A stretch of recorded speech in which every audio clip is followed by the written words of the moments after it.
Hello everyone, welcome on Guru Mantra study channel. बेटे, आज की क्लास में हम बेहतरीन टॉपिक के बारे में पढ़ने वाले हैं। ये टॉपिक क्या है कि कई बार महिलाएं अपने पति की जेब से कुछ पैसे लेते हैं और उनको संचित करते रहते हैं, इकट्ठा करते रहते हैं। यानी कि पुराने टाइम में जो हमारा एक ग्रंथ जिसको मनुस्मृति कहते हैं, क्या उसमें इस तरह की जो प्रैक्टिसेस महिलाएं फॉलो करती हैं उनको सही माना गया है या नहीं माना गया है। अब ये जो टॉपिक हम पढ़ने वाले हैं इसमें ये पढ़ेंगे कि जो फीमेल है, फीमेल की प्रॉपर्टी कौन सी मानी जाती है और मेल की प्रॉपर्टी कौन सी मानी जाती है। कहने का मतलब महिलाएं कहां से अपना धन अर्जित करती हैं और जो मेल कैटेगरी है वो कहां से अपना धन अर्जित करती है। आगे इसी सीरीज में हम अपने चैप्टर को स्टार्ट करने जा रहे हैं। जेंडर एसेस टू प्रॉपर्टी, यानी कि जेंडर का मतलब क्या होता है, मेल फीमेल दोनों इसमें आते हैं कि वो अपनी प्रॉपर्टी को कहां से क्या है एक्वायर करते हैं। अकॉर्डिंग टू मनुस्मृति, बहुत अच्छा ये हमारा जो हिस्टोरिकल बुक है इसके अंदर लिखा हुआ है कि ये जो मनुस्मृति है उसमें लिखा है, according to the Manusmriti the paternal estate was to be divided equally among the sons after the death of parents with a special share of the eldest. कहने का मतलब क्या है, मनुस्मृति में ये बातें लिखी हुई है कि जो पिता की प्रॉपर्टी होती है उस पर बराबर का अधिकार रहता है बेटों का, लेकिन जो बड़ा बेटा होता है उसको ज्यादा शेयर दिया जाता था क्योंकि वो पूरे परिवार को संभालेगा, मैनेज करेगा। सबसे बड़ी जिम्मेदारी किसकी होती है, बड़े बेटे की होती है। तो ये किसमें लिखा है, मनुस्मृति में लिखा है। आगे, women could not claim the share of these resources, और पुराने टाइम में मनुस्मृति में भी ये लिखा है कि महिलाएं प्रॉपर्टी पर अपना अधिकार नहीं जता सकती थी। आगे देखें, however they were allowed to retain gift they receive an occasion of the marriage स्त्री धना, यानी कि जब लड़कियों की शादी होती तो उनके पिताजी उनको कुछ धन देते, उसको क्या कहते, स्त्री धन कहते। क्या कहते, स्त्री धन।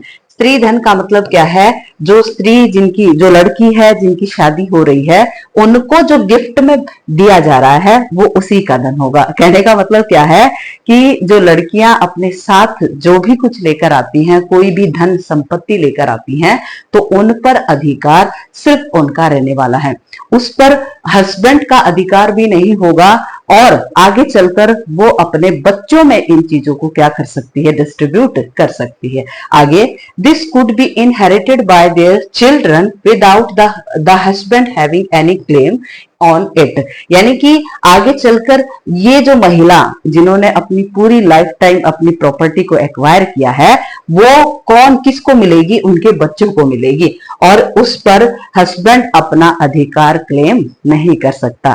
तो ये किसमें लिखा है, ये मनुस्मृति में लिखा है इस तरह की बातें। At the same time Manusmriti warn the women against the hoarding. ये बहुत अच्छा कॉन्सेप्ट है कि बिना बताए, अगर आप महिलाएं जो बताकर अपने हस्बैंड के पैसे को यूज कर रही हैं उसमें कोई प्रॉब्लम नहीं है। अगर कोई महिलाएं बिना बताए अगर पैसा इकट्ठा कर रही हैं तो वो सही नहीं माना गया है। किसके अकॉर्डिंग, मनुस्मृति के अकॉर्डिंग सही नहीं माना गया है।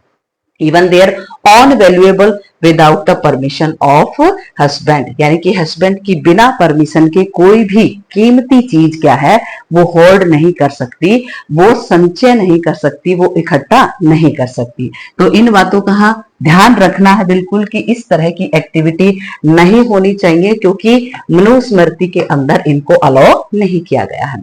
अगला देखेंगे बेटे, though women were generally not allowed to lay claim on the property, but from the epigraphical textual evidence we find that the upper class women may had access to the resource like the land, cattle, money and that were generally controlled by the man। कहने का मतलब क्या है, ज्यादातर जो historical books वगैरह लिखी हैं, ग्रंथ वगैरह लिखे हैं, उनमें ये कहा गया है कि महिलाएं जो होती हैं वो प्रॉपर्टी एक्वायर नहीं कर सकती।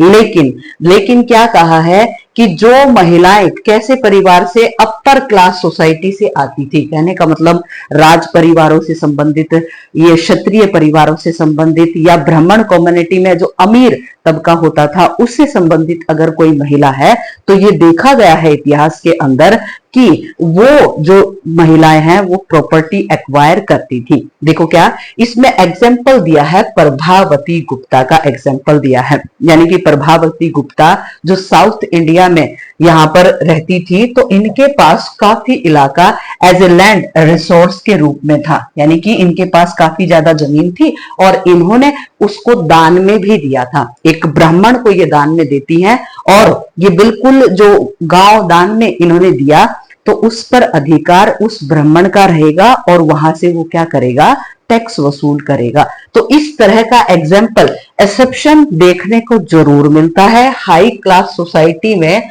महिलाएं प्रॉपर्टी में एसेस रखती थी, लेकिन क्या है ज्यादातर जो 90% जो सोसाइटी होती थी वो महिलाएं जो होती थी वो एसेस नहीं रखती थी प्रॉपर्टी में। आगे, but social difference between the man and women were sharp due to the difference in the access to resource. ये कह रहे हैं कि जो हमारा समाज है ना, समाज ने प्रॉपर्टी पर जो रिसोर्स वगैरह होते हैं उन पर ज्यादा अधिकार महिलाओं को नहीं दिया। आगे देखेंगे, varna and access to the property, कहने का मतलब हमारे जो वर्ण थे, हम पिछली क्लासेस में पढ़ चुके हैं कि हमारे 4 वर्ण होते थे। 4 वर्ण के अकॉर्डिंग जो वर्ण है, वर्ण के अकॉर्डिंग किस तरीके से महिलाओं को क्या मिली हुई थी, प्रॉपर्टी मिली हुई थी। देखें, according to the Brahmanical text varna was also criterion for the acquiring and the regulating access to the wealth. कहां से महिलाओं को मिलता था धन और कहां से पुरुष को, देखेंगे। Property wealth could be acquire by the first 3 वर्णा, यानी कि 3 ही वर्ण, जो 4 वर्ण हमने पढ़े थे ब्राह्मण, क्षत्रिय, वैश्य और शूद्र, ये 4 वर्ण पढ़े थे ना। तो कहने का मतलब ये प्रॉपर्टी रख सकते थे। ये जो 4th वाला वर्ण है ये प्रॉपर्टी नहीं रखता था, क्योंकि ये सर्विस प्रोवाइड करने का काम करते थे, तो ये संचय नहीं कर सकते थे, यानी कि होर्डिंग्स नहीं कर सकते थे, ये प्रॉपर्टी नहीं रख सकते थे। आगे, for them variety of occupation were mention in way means of acquiring wealth, और इस तरीके से जो पुरुष है वो किस तरीके से अपनी वेल्थ को एक्वायर करता था, ये सभी बातें डिटेल में लिखी हुई हैं। If the provisions were to be actually implemented, the Kshatriyas and Brahmin had been richest, और सोसाइटी के अंदर सबसे ज्यादा अमीर कौन माने जाते थे, ब्राह्मण और क्षत्रिय क्या होते थे, अमीर देखे जाते थे। But we often find that mention to the poor Brahmin, लेकिन कई जगह पर ऐसे भी एग्जाम्पल मिलते हैं कि ब्राह्मण भी क्या देखे गए हैं, गरीब देखे गए हैं। अब हम बात करेंगे कि जो हमारा जो समाज था, हम नॉर्थ इंडिया के बारे में पढ़ रहे हैं, तो इस तरीके से हम आगे पढ़ेंगे साउथ इंडिया के बारे में। ये साउथ इंडिया में तमिलकम वाला इलाका, जो तमिल का इलाका बोला जाता है, तो यहाँ पर प्रॉपर्टी किस तरीके से एक्वायर की जाती थी।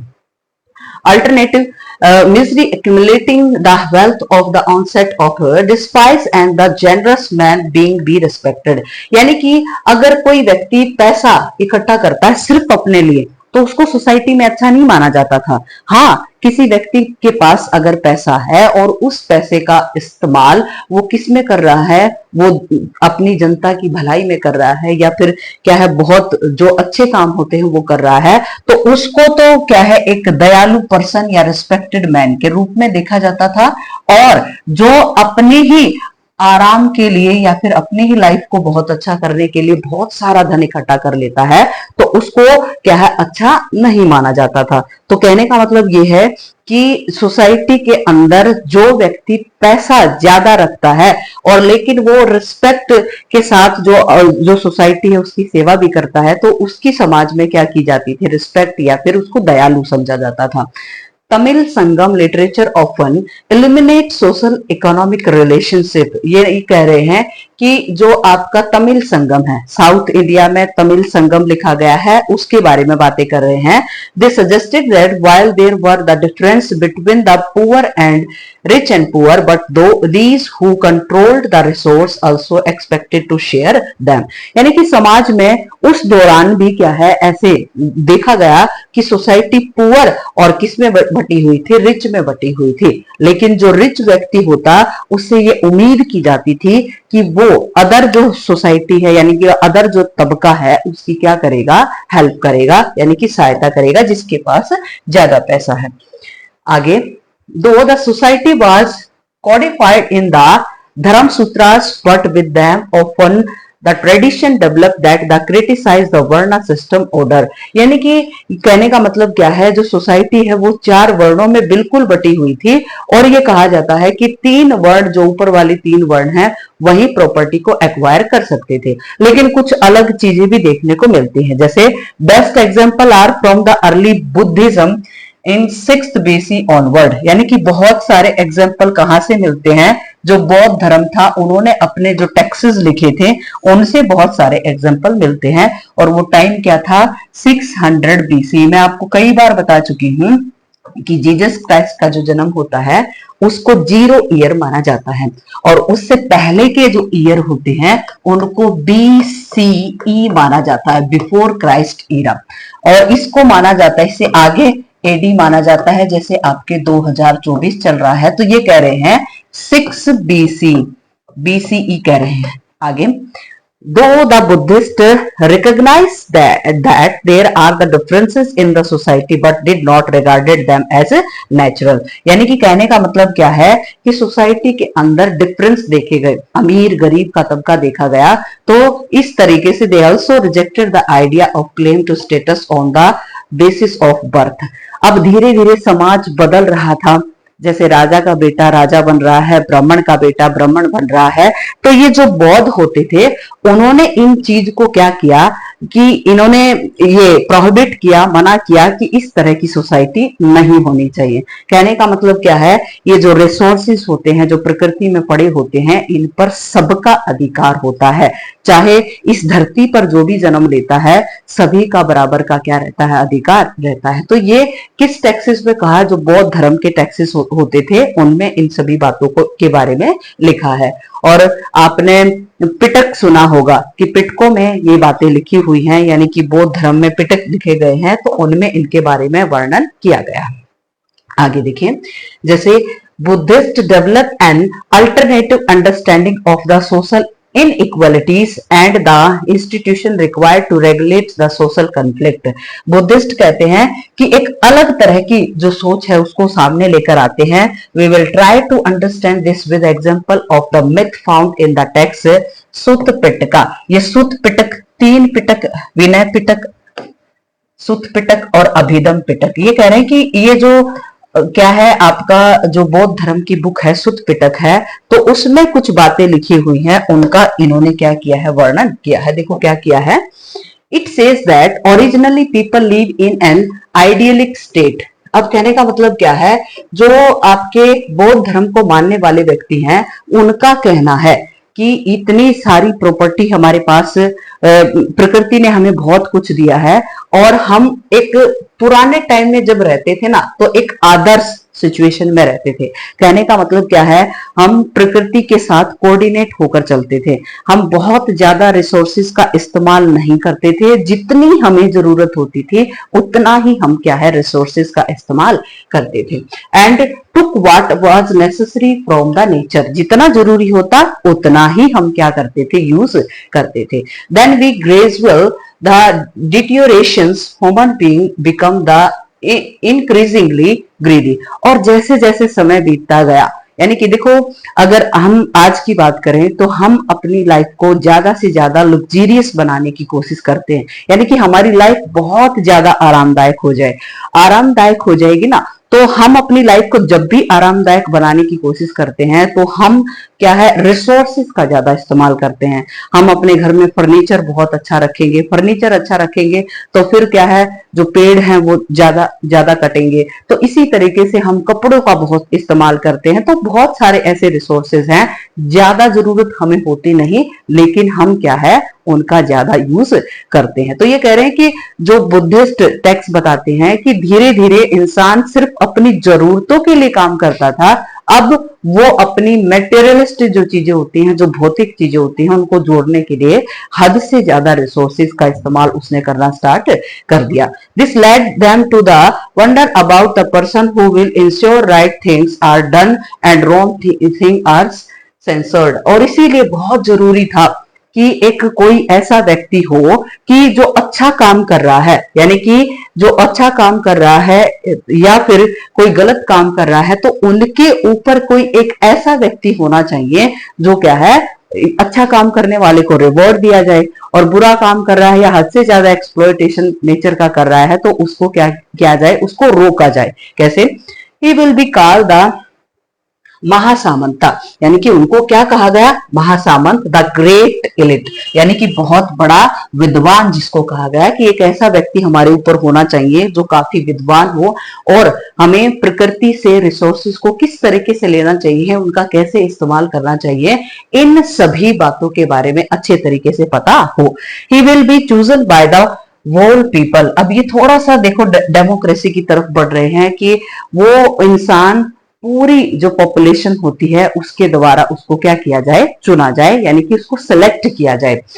He will be given the proportion of the rice by the people his services। और ये जो महासामंत वगैरह होते थे, इनको अगर हम अपॉइंट कर रहे हैं या फिर हमारे वो राज्य में सुविधाएं प्रदान कर रहा है, तो उसके लिए हम उनको क्या दें, राइस दें। ये एज ए टैक्स की फॉर्म में होगा। कहने का मतलब क्या है, अगर देखो सीधी सी बातें हैं कि अगर गवर्नमेंट हमें सर्विसेज प्रोवाइड कर रही है, हमारी सुरक्षा के लिए काम कर रही है, हमारे लिए रोड्स बना रही है, तो उसके लिए वो हम पर क्या है, टैक्स भी चार्ज करती है और हमसे कुछ न कुछ पैसा लेती है, और उस पैसे को वापस फिर जो पब्लिक होती है उसकी सेवा के लिए लगाया जाता है। तो ऐसे ही जो आपके ये ग्रंथ थे, इनमें ये कहा गया, यानी कि जो पिटिक लिखे हुए थे उनमें ये कहा गया है कि वहां सामंत होना चाहिए जो कि पूरी जो पॉपुलेशन जो उसके नीचे आती है उसकी सेवा करे, और उसके बदले क्या ले, वो टैक्स के रूप में राइस ले सकता है। तो इस तरीके से वो उसकी क्या करे, जनता की सेवा करे। What does this myths tell? ये जो मिथ्स हैं वो क्या बताते हैं?